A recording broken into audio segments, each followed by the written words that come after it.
Hello mga sisi, happy birthday everyone. Nakita nyo yung manok na yan? Yes, frozen po yan.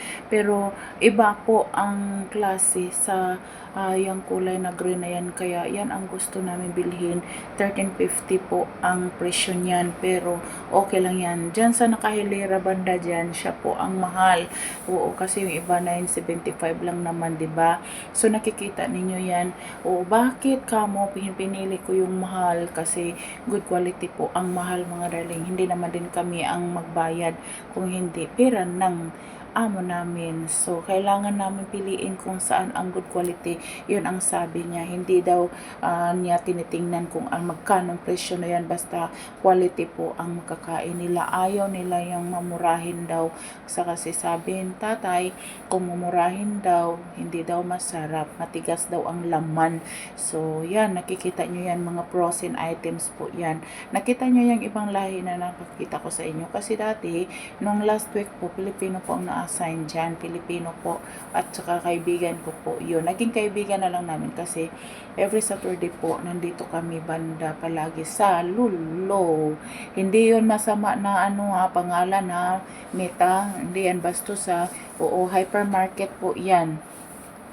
Like sa Almera, sa festival o sa Monoprix at saka dito sa hypermarket na nandito kami ngayon. So, nakikita nyo yan sa portion na yan sa frozen mga items po yan, di ba? So, dito po gala-gala muna ako sa section na ito kasi naghahanap po ako ng iba pang yung breast, oo. Pero nakalimutan ko na nasa kabila pala yun, hindi dito. Ang nandito pala ay mga chicken lang po. Kaya nagdampot ako niyan every Saturday po. Magdampot talaga ako ng 2 piraso dyan po sa chicken na klase na ganyan. Kasi nga, maganda ang quality. Kaya pinili ko yung green. Yung iba kasi dyan yan, matigas, mura nga, 9.75 lang. Yung dinampot ko kanina, 13.50 po yun. Pero yan, 9.75. Kung sa Pilipinas pa mga Inday ay sos, iba na naman doon ang istorya sa Pilipinas. Kailangan piliin natin yung mumurahin na items lang kasi makamura tayo sa presyo. At saka hindi rin tayo nagkukomplain kung masarap ba o pangit ang lasa o quality ng item na yan. Ang sa atin lang, makaminos tayo kasi binabudget natin sa Pilipinas dahil minsan nga hindi na lang tayo bibili ng mga ganito, di ba? O kontento na tayo sa mga isda, sa gulay, kahit ano nandoon, basta makamura tayo, di ba? So iba talaga, malaki talaga ang kaiibahan sa mga mayayaman, mga Inday o sa mga mahihirap. O bakit kamo?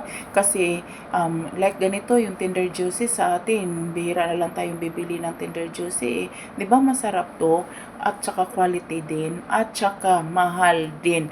Yan po ang malaking kaibahan sa mayaman at saka sa mahirap kasi tayo, punta na lang tayo doon sa anong tawag doon, Mighty ba yun mga darling, yung mumurahin lang na hotdog. As long as meron tayong maihanda na pagkain sa ating pamilya, hindi na kailangan ang mamahalin ng atin, makaprovide tayo sa araw-araw. Kaya kami dito, mahal talaga ang pinipili namin. Sabi nga ni tatay, kahit mahal, masarap naman yung mura at saka hindi niya magusto